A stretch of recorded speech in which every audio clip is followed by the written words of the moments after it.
Welcome to the EchoCast, a podcast about video game news, speculation, reviews, and whatever else I feel like covering. I am your host, Morgan, aka Bon, and this week we'll be talking about Zelda's triumphant return, Dragon Age getting bad-ish news, the Division 2's Year 4 finale, and much, much more. A few things before we get started. Subscribe to the show on your favorite podcast platform and on YouTube. Please subscribe to the channel, hit the like button if you do, and comment with your thoughts, questions for next week, or just to say hello. A big thank you to supporter level patrons PK, The Dawn, Cage Nephilim, and NeuroNix, as well as producer level patron Shami Soul. If you're interested in supporting this podcast and getting ad-free episodes for as little as $1 a month, please check out patreon.com/BonDiesel. Gaming news. This week, we have 10 topics. Number 1, Zelda Tears of the Kingdom release. The Metacritic score is, as of right now, we'll talk about that, 96. Pretty darn good. From the reviews I've watched, it's getting a lot of praise for its gameplay, size of the world, surprises with the size, and improvements on the previous game. Complaints have been mediocre performance, mostly due to the Switch, and time to get going. So I've seen some, not all, reviews talking about how the first 10-15 hours of the game you're kind of feeling like, okay, this is fine, and then it seems like it kicks in, and everyone is a pretty big fan, it appears. So, you know, this isn't that surprising. A large number of people, including a recent GQ 100 best games list, considered Breath of the Wild one of the best games, if not the best game ever made. And the follow-up that appears to be, even after reviews, what I would call a safe sequel, seems to be not only doing as well, but seems to be getting received even better. And so in the long run, we may see people basically, replacing Breath of the Wild as the best game ever made, or as one of, with this game, because it seems like it's doing everything that Breath of the Wild did, but better. It's been interesting. There has been an interesting conversation going on about this, because the complaints about performance and stuff like that. I've been watching quite a few streams because I am very curious. I have not owned a Nintendo platform since the Game Boy Color. I had one of the clear purple ones, and so I have no dog in this fight, really.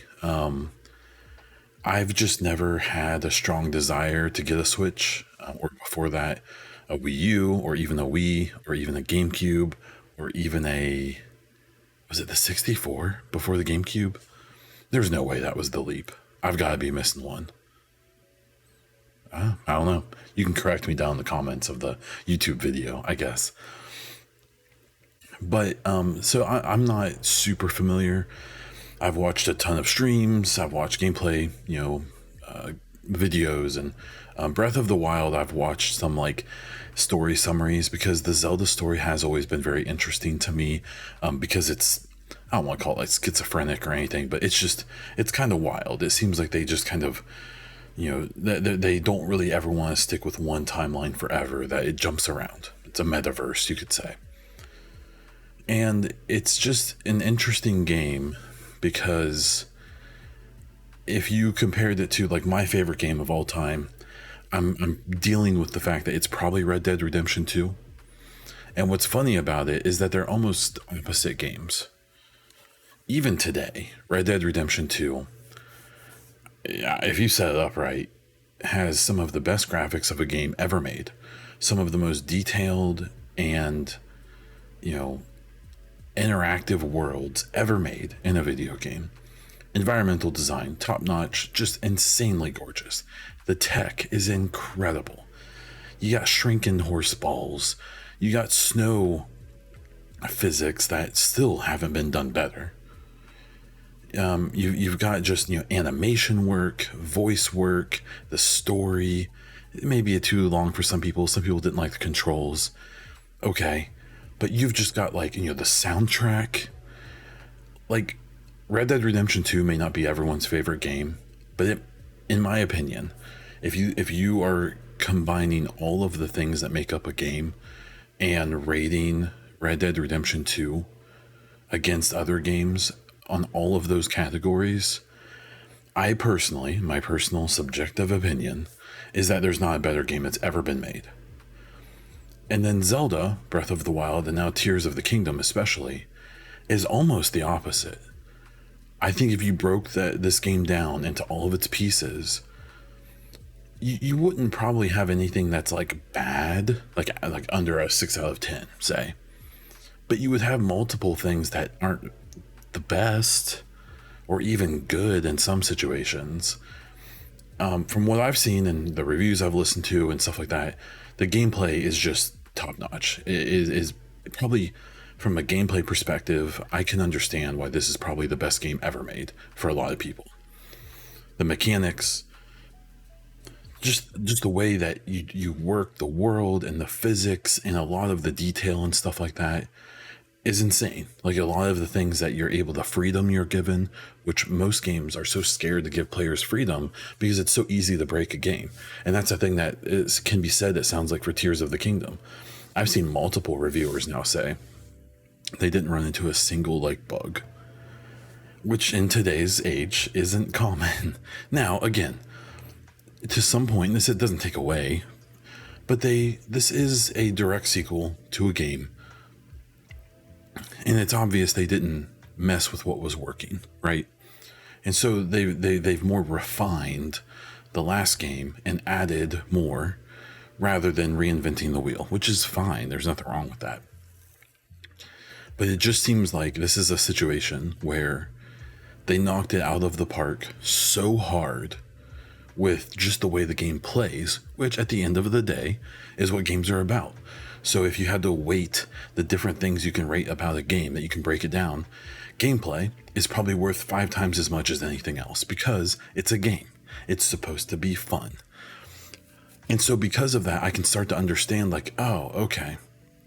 That's why people can get over the fact that on the Switch, this thing runs close to 30 FPS, even though FPS has been such a big deal with so many games over the last few years.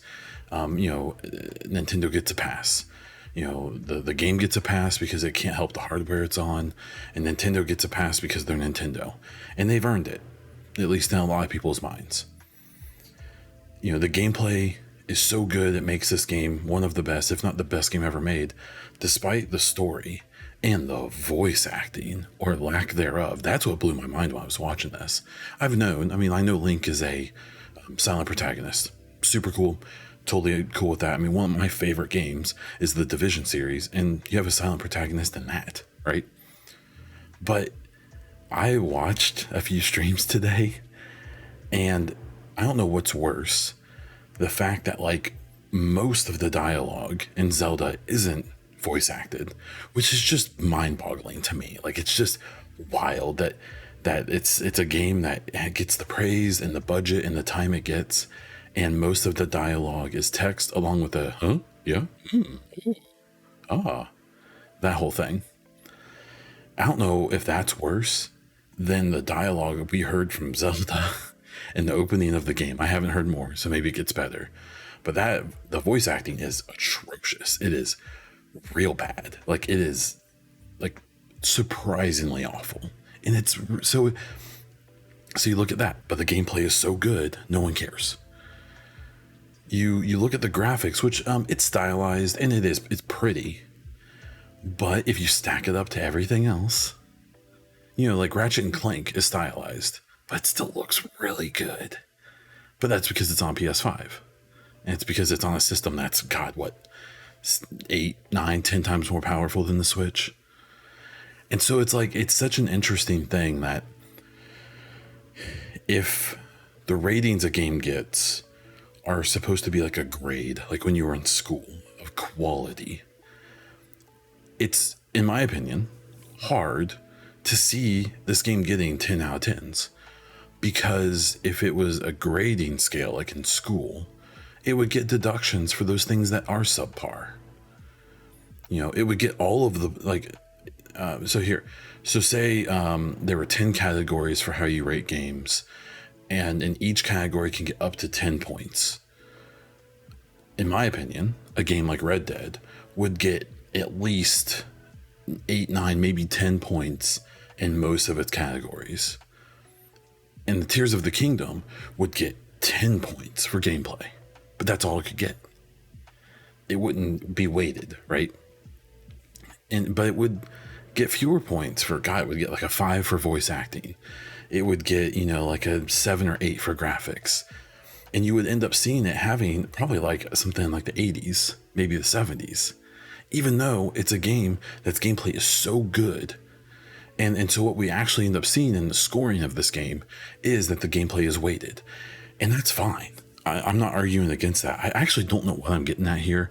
I just think it's so interesting to look at a game like this and see the praise it's getting, despite the fact that much of the game is subpar.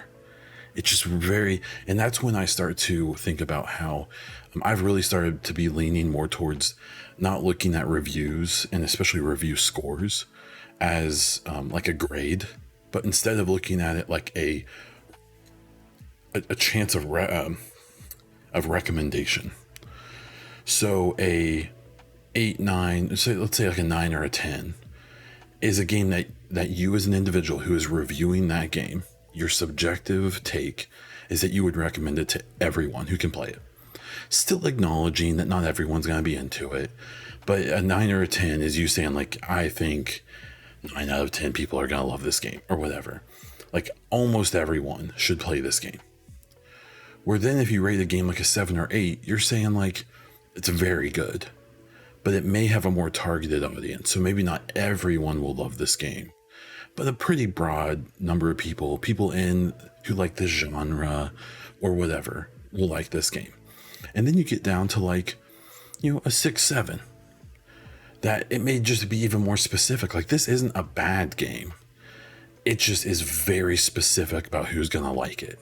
And so, like, if you look at the ratings that we see in that way, a 10 out of 10 makes complete sense for Zelda Tears of the Kingdom, right? So for me, so here's my honest truth. I consider Red Dead Redemption 2, if I do the grade rating, a 10 out of 10. At least a 9 out of 10. If I rate it on the recommendation scale, I'd probably say like a 7 or 8. Even though so much of the stuff is so good, it's obvious that there are a large number of people who just don't vibe with it. I'd say an 8. I'd give it an 8 out of 10. Whereas like someone, and this is me on the outside, I haven't played Zelda yet, Tears of the Kingdom. But on the outside, if I gave Tears of the Kingdom a quality grade score, I'd give it like a 7.5 or an 8 out of 10. But if I gave it a recommendation score, it'd be a 9 or a 10, right? So it's interesting. And what I think you see is you see people across the spectrum of gaming in the gaming community who all have different takes on this. And not just the 2 takes I've presented. I'm sure people have all kinds of opinions on scores. God, there's some outlets that only score out of 5, which is mind-numbing to me, because the difference between a 4 and a 5, in my opinion, is too big to just give it a 4 or a 5. There's so much nuance in the 9 and in the 7. Like, it drives me crazy that there's outlets that are doing 5 score. And, you know, obviously they can cop out and do 4.5 or something. That ends up just being a 10-point scale. But it drives me nuts that there's just straight up 5. Like, I love Kinda Funny. I love everything they do. And they even have made it clear that their score isn't really meant to be taken seriously. They aren't a Metacritic. It's just for their own. You can also tell, I think, that they recognized a while ago that the 5-point scale sucks, especially because it's not like official. If it's not official, then why not just do a larger scale, right? Anyways, it's just been an interesting thing. When I've been watching this game and I've been watching people play it and talk about it, for me, as someone who's on the outside, who hasn't played these games, who isn't invested in them, I'm kind of looking around like, I mean, this looks amazing.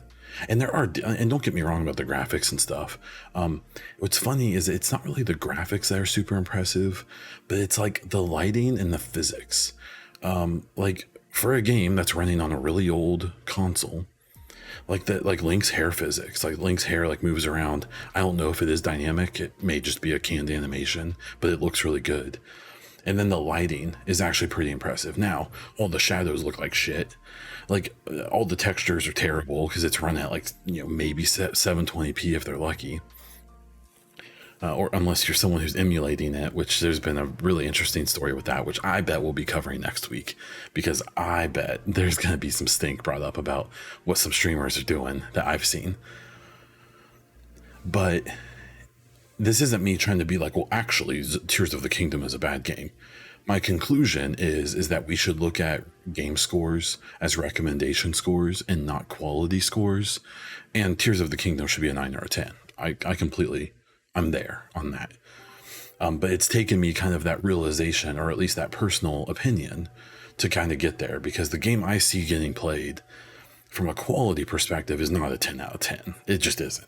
Not even close. Especially when compared to other games.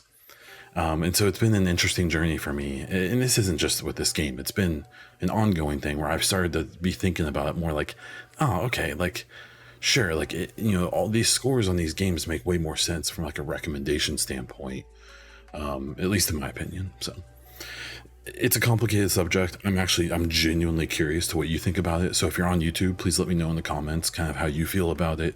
If you're not on YouTube, please check out I make a post about the podcast on the EchoCast Twitter. It's at the EchoCast, and you can give me your thoughts there. I'm very curious. You can also jump in the Discord, where I'd be happy to hear you out. Yeah, it's an interesting subject. I think it's only going to get more complicated. I've seen a decent number of the reviewers saying that they think this is their game of the year already. It is interesting how many of them have been saying, though, like, well, Survivor was really good, or Resident Evil 4 was really good, and Starfield could surprise people, and Final Fantasy 16 is Final Fantasy, and Diablo 4 is coming around the corner, and it looks pretty good too, and Spider-Man 2 is coming, and maybe Hellblade 2 is coming out later this year. There still are a lot of things to happen. Now, is this what I would consider this like the Elden Ring of this year? We're like, it should probably be the winner, but Elden Ring and Ragnarok, God of War, ended up having a face-off. So is there going to be a God of War that comes out later in the year or something like that ends up kind of competing for that spot? Or could there be 2 or 3 games that people come together? Or could there be like an indie darling, like with It Takes Two a few years ago, where it comes in and it says, hey, I'm here too. Let's talk about me. And that even if it just takes away votes from one game.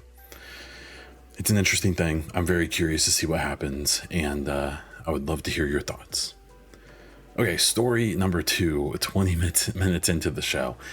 Dragon Age Dreadwolf is not coming until 2024, probably. EA released the schedule for their 2024 fiscal year. This goes through March of 2024.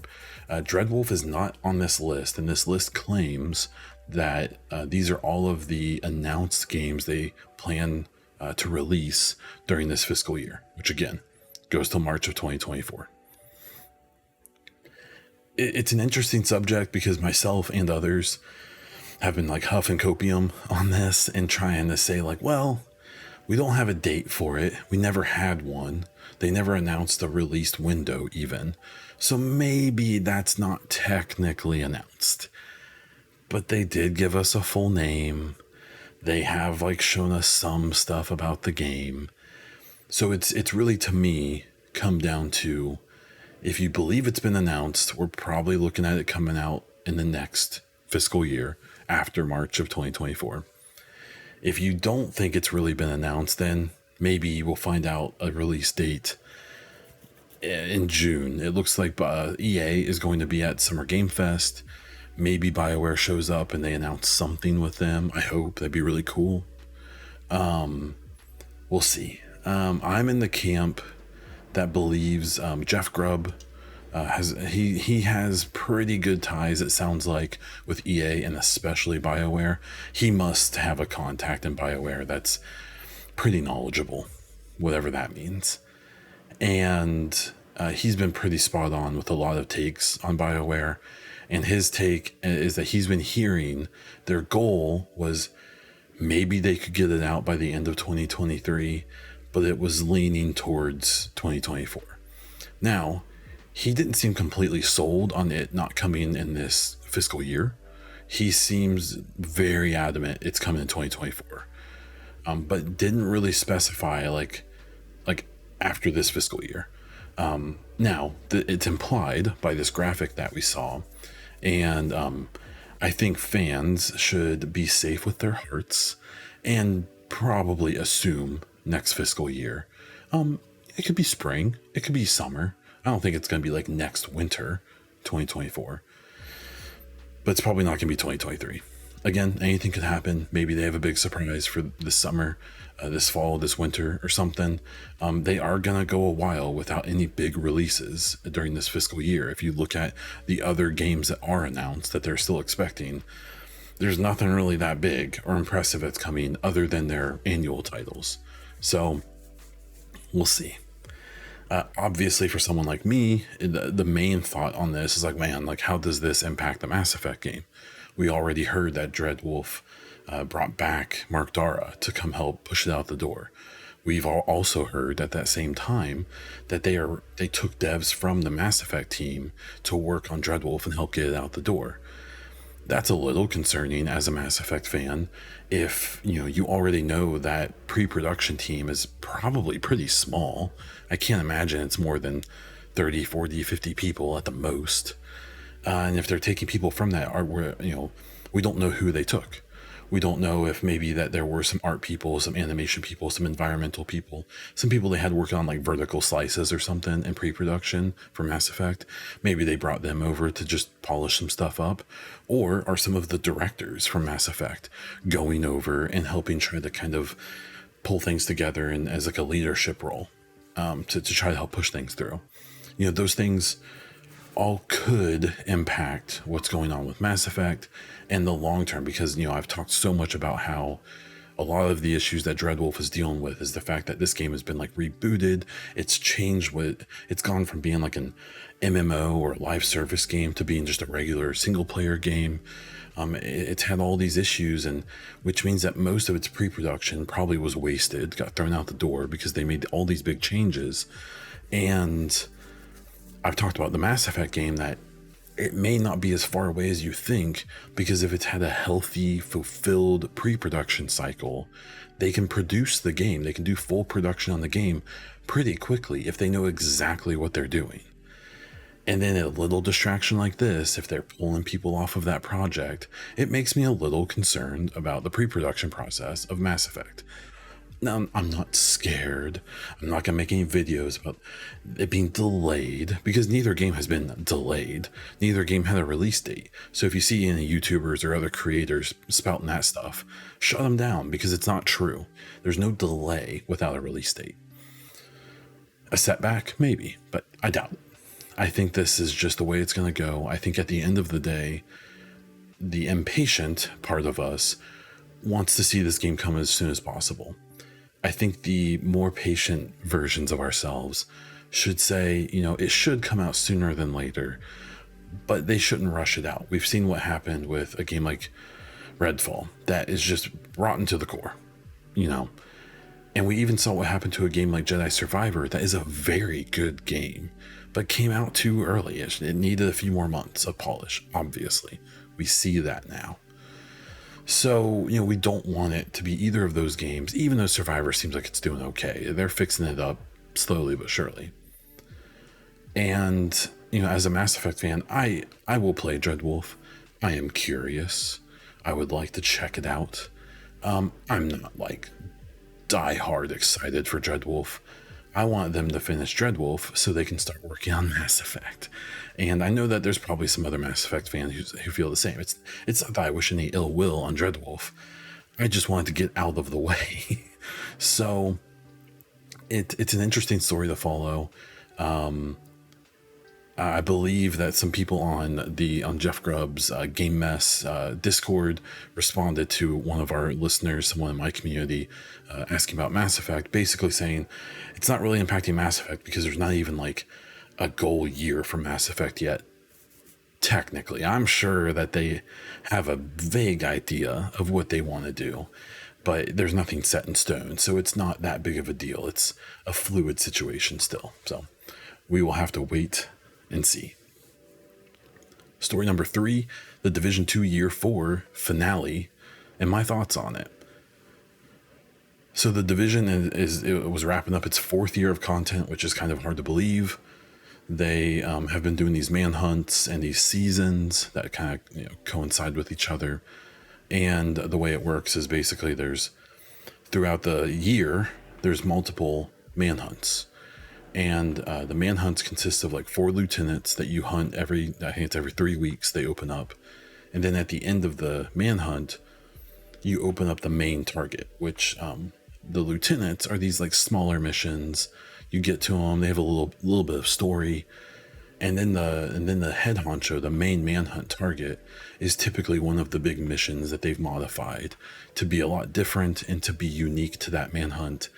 And they're typically pretty awesome. And this manhunt was in that same boat. Absolutely.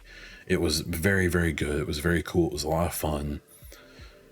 Because it was the end of a whole year, though, it was the final manhunt of year 4, they escalated things quite a bit. I'm not going to reveal any spoilers, but it was very good. It was probably the biggest story beats and movement they've had since Warlords of New York came out, their big DLC that came out in 2020, I believe. So we saw a lot of stuff happen there. There was a pretty bad bug in the mission, which people eventually found out how to get past, and it's since been fixed. It's no longer in there, and we're just going to have to now it's a wait for year 5, which is expected to start, I believe, in June, which is going to come with a new mode in the first season, and then will culminate supposedly with a DLC that I think is going to have a whole new game area. At least that's what they've said. So I'm guessing it's actually Brooklyn, an area that we played in the prologue of the first game, and I hope I'm right. So yeah, that manhunt was great. I was very impressed by it. They do have a PTS going on right now, which is for the mode that's coming in the first season of year 5 here in a few months, or in a month or so. And it's called the Descent mode. It's kind of a roguelite mode. If you played the Division 1, it's a real mix of like the underground and survival and resistance a little bit. It's an interesting bird. I don't think it's gonna like take the world by storm. I don't think we're gonna be seeing people dropping all their live service games and no one's deleting Destiny to come play the Descent. But it's pretty cool. It's interesting. I think it's gonna have a similar life as Countdown, the big mode they had for year 4, which had, a few weeks, maybe a month or so of popularity. There's still people who do enjoy it, who still play it, but it's probably not going to take the world by storm. So I'm excited to see what comes with year 5. I'm excited to see how the story beats play out. One of the people who is involved with that game has been like checking in with me, being like, oh, do you like what's going on? Do you see what's happening? Like, this is pretty cool, right? And it's very interesting. I've really enjoyed playing through. I'm not going to pretend like I'm grinding that game endlessly at this point in my love of that game. I'm kind of just playing it when there's stuff to play, but it's still a fun game. It's a cool experience. So if you're a Division fan and you've been gone for a bit, I think this current manhunt is definitely worth going and playing through, even just for the story beats. Story number 4, Summer Game Fest partners have been announced. They had 4D something partners they announced from PlayStation and Xbox were on there. I don't know if that necessarily means they're both going to have reveals at the show. We know that PlayStation's probably going to have a show before, and we know that Xbox is having a show right after. So I suspect they're going to hold a lot of stuff close to their belt, to their chest, maybe is the better word there. But it is interesting. It's a ton of indie. It's a bunch of studios that we've heard of. I think like Devolver was on there, Annapurna, and a bunch of the kind of people you expect.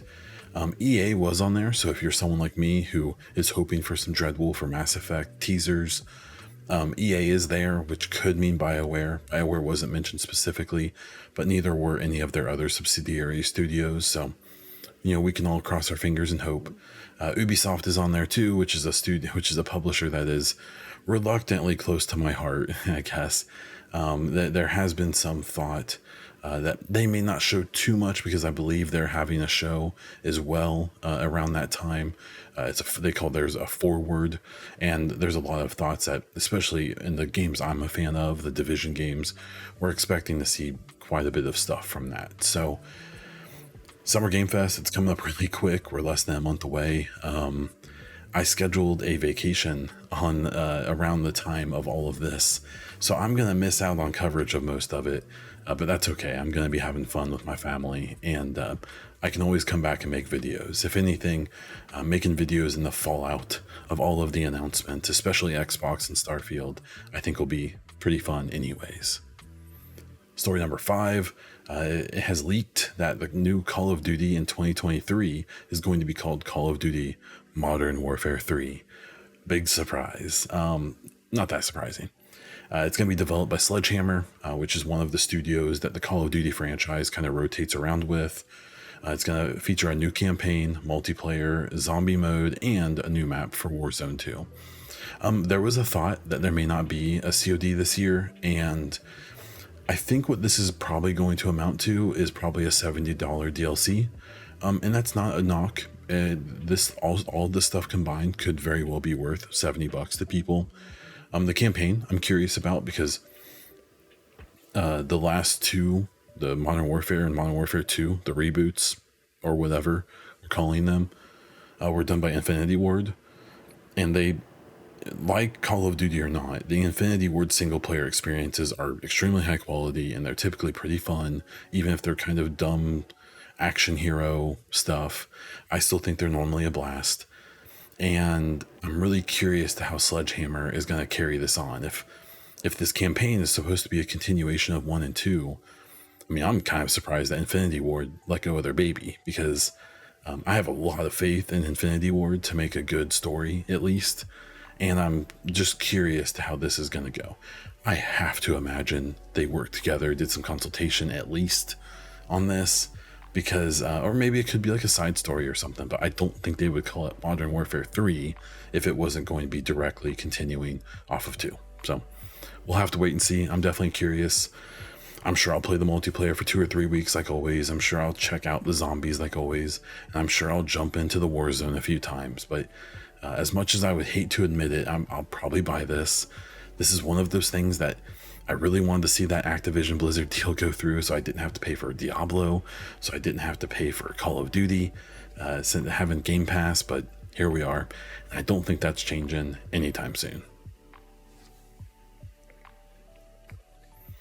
Okay, this is story number 6, which is actually our weekly topic. So this week I wanted to talk about how much does the Game of the Year award really matter? So Game of the Year for a long time has been, especially since the Jeff Keighley show, but even before then with previous award shows, with magazines that do their Game of the Year. I wonder how much this really matters at this point, because there are the kind of couple outlets that people take the most seriously, or at least people's preferred few outlets. And those, tend to fall kind of in similar places. You saw a lot of Elden Ring or Ragnarok last year getting Game of the Year with most outlets. I gave my Game of the Year to A Plague Tale Requiem because it was beautiful and it made me cry. But at the end of the day, you can pretty much find most major releases, or even some indies, will get a Game of the Year award from somebody. I remember a couple years ago, I think it was it Far Cry 6 or whatever, one of the more recent ones was. It was an okay game, but it was certainly not in anyone's book a Game of the Year. Some random website or some random magazine gave them Game of the Year, and it was over like 2 or 3 like heavy hitter games, like games that absolutely hands down were the games of the year. But a few random people said, "Nah, we aren't going to do that. We're going to try and make a headline, and we're going to make it Far Cry." And so it is interesting that the game of the year, it's one of those things that if it's your favorite game that gets it, you're tooting it from the rooftops and telling everyone that your favorite game got game of the year.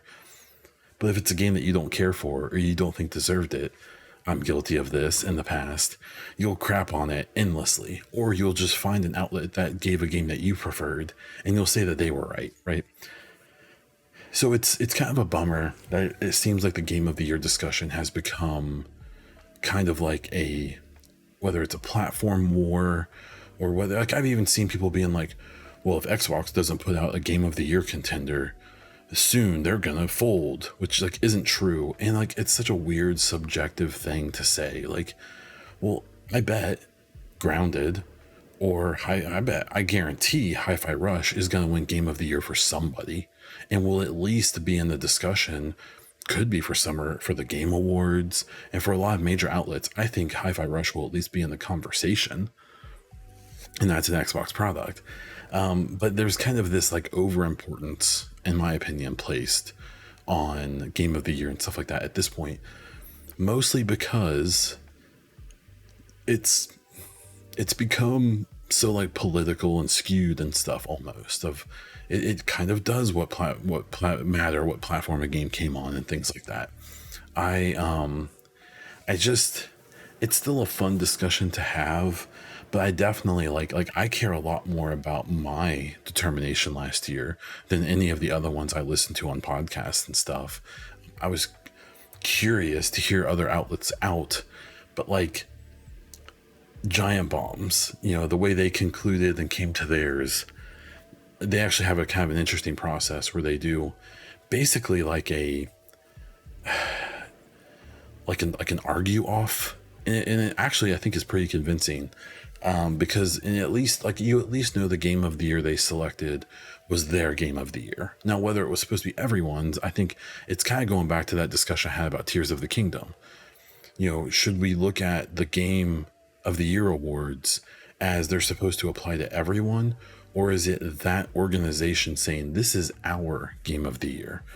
We're not saying it has to be yours, we're just saying this is ours. And that's actually kind of how I prefer to look at it.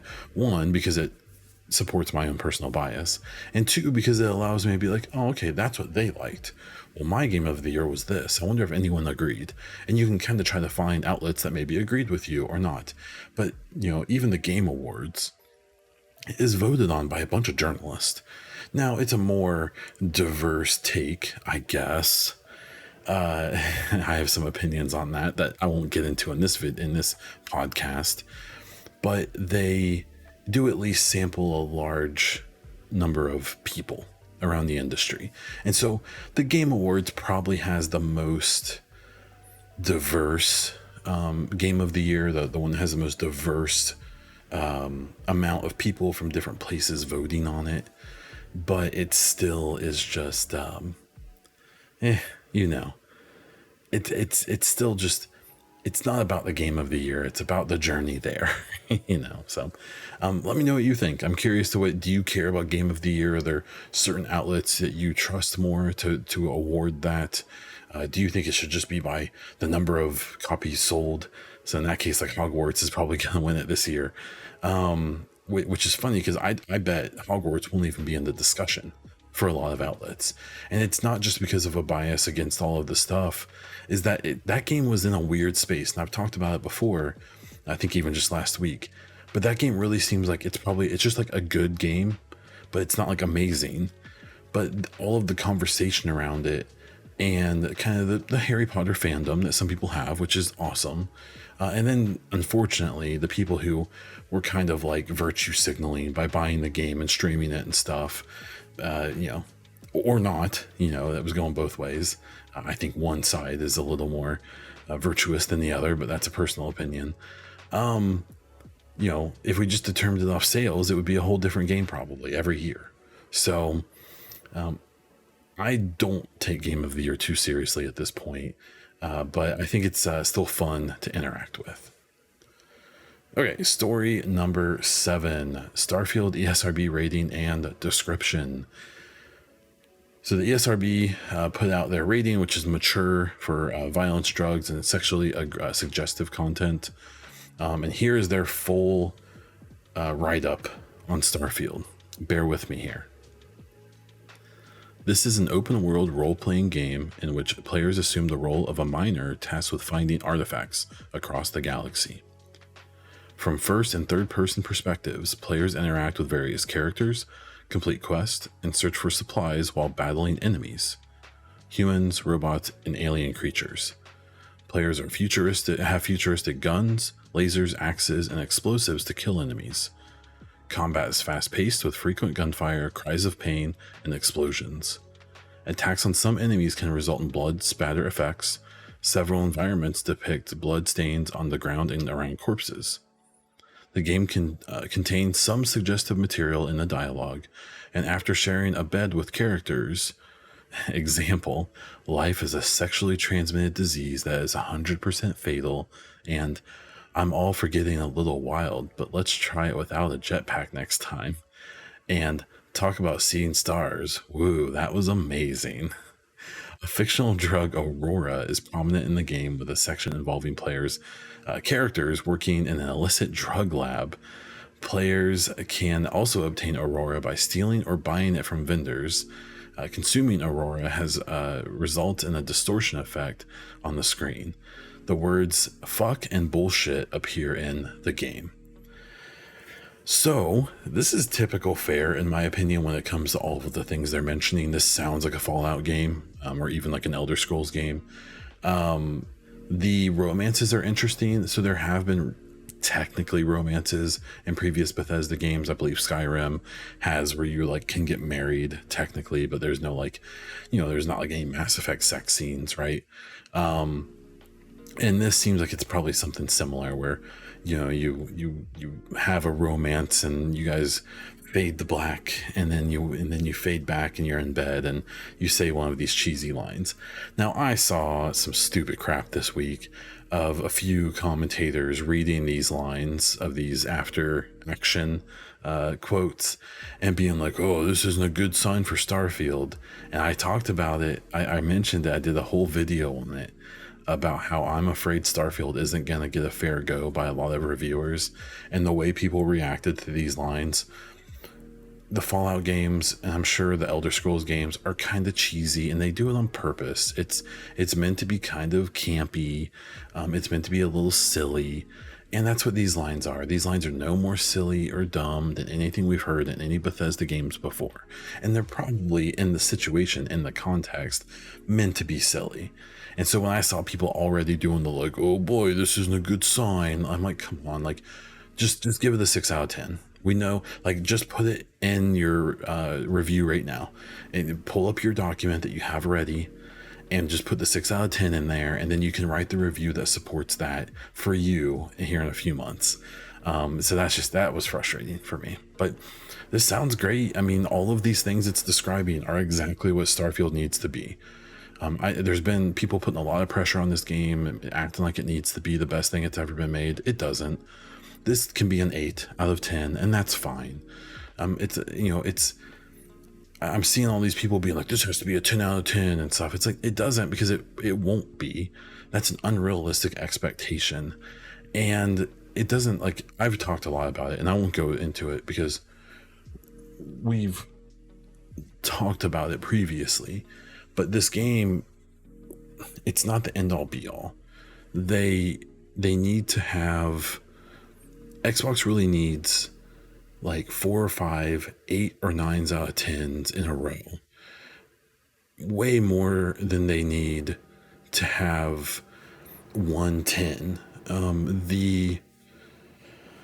The importance of Starfield, it is big, obviously. I'm not going to downplay. I'm not going to play that game it's a huge AAA game. But here's the thing, is that's almost like a Boy Who Cried Wolf kind of a thing. Because all these journalists and pundits tried to paint Redfall as this giant AAA game that failed miserably. And it was, even during its preview, this game was obviously meant to be like a side project or like just like a test case or something. Like, even from the initial releases and the initial info we got, like, Redfall was never meant to be this big giant AAA release. Now the fact that it was $70 and Hi-Fi Rush was 30, there might have been something wrong there. Maybe they should have flip-flopped. Maybe Redfall should have gotten surprise dropped, and maybe Hi-Fi Rush should have gotten like a 2-month marketing campaign, and maybe it should have been 70 and Redfall should have been 30. I don't know. That's for someone else to decide. But there's a lot of pressure on Bethesda and Starfield, but not because it's supposed to save Xbox's year, just because people want a good game from Bethesda. Fallout 76 gets brought up all the time, even though that was kind of like a spin-off side project thing. I mean, Fallout 4 was their last real game. And it has, as much as some people pan it, it has like an 86 Metacritic score. Like, it was a good game. It was a really good game. And then you have like Fallout 3 and stuff like that, and Skyrim. You can't forget about Skyrim and how legendary it is. It's still wildly popular. And so it's, they put out bangers, and whether people, can look past Fallout 76 or not. And that's why I expect this game to be this. People need to realize that Starfield is a game that's going to get played for the next 10 years. Even if it comes out, and if it's a 7 out of 10 to a lot of people, no one's going to care. The actual people who play the game won't care. They're going to play it for the next 10 years. They're going to mod it. They're going to put in Simpsons characters, and they're going to put in spaceships from like real properties like the Normandy from Mass Effect. And they're going to do all this stuff, and they're going to play this game endlessly. There's going to be people who know life this game for years. And that's cool. And that's because Bethesda has a unique thing going on. And I'm really excited to see it. This description of this, even though it's in the stupid ESRB wording of everything, has me saying, yep, this is exactly what I want. And I bet this is, for me, probably going to be a 10 out of 10 or an 8 or a 9 probably. So as much as, I guess I can't pan on the people who I think are already going to ditch it, because I'm already giving it its flowers. But I am just some dude that like a couple hundred people care about, not someone that hundreds of thousands of people listen to. So I think this is great. This makes me even more excited for Starfield. Story number 8, A Plague Tale Requiem has a 60 FPS patch. So I mentioned that last year, my game of the year personally was A Plague Tale Requiem. The biggest bummer about that game, besides the heartbreaking story, even though that wasn't a bummer, it was my favorite part, was that it was locked at 30 FPS. And even then, it probably wasn't hitting it consistently. And now they have a 60 FPS patch, and I'm genuinely pumped.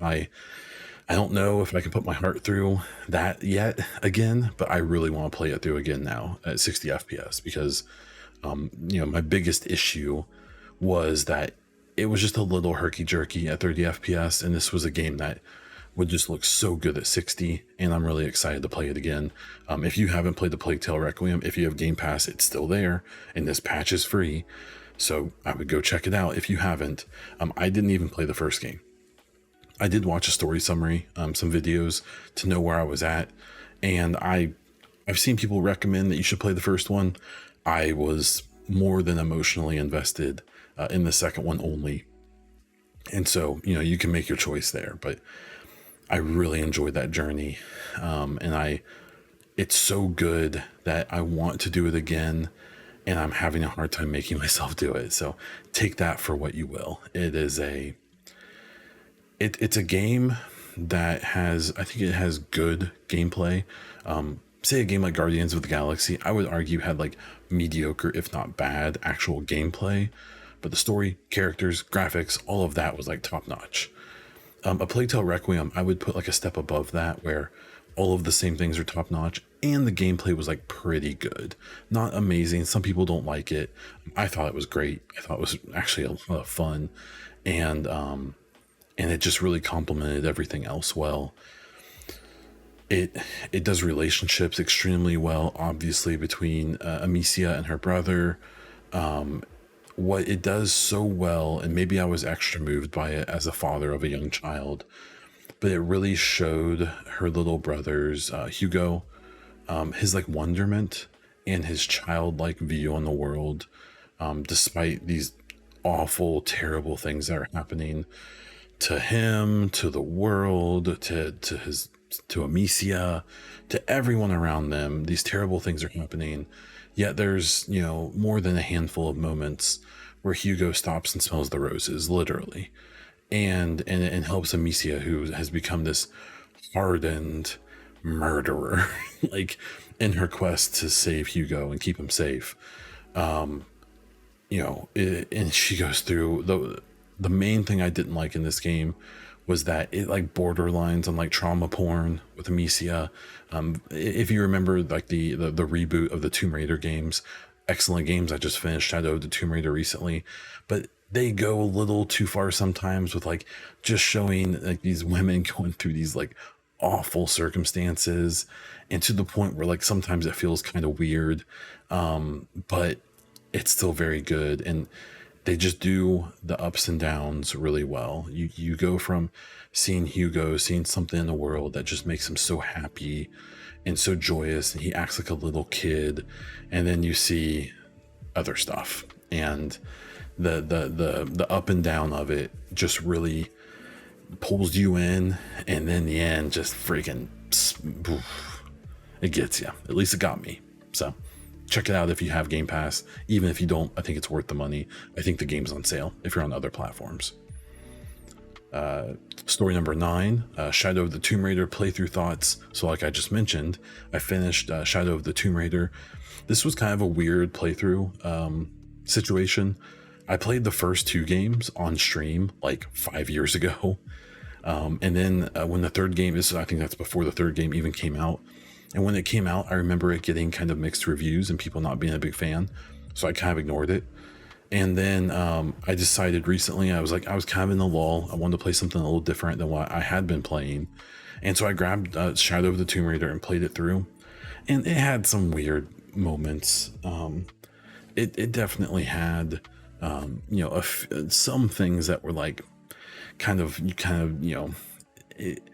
it delved into the fantastic a bit, but not too much. I thought it was great. I thought it was a lot of fun. The graphics were great. It looked incredible. A lot of the things I've been talking about, the voice acting, the animations, the environments are just gorgeous. Everything looks so good. And this is a couple-year-old game. Very impressed. Again, another recommendation. If you need a game to play, that whole reboot trilogy, I think, is worth it.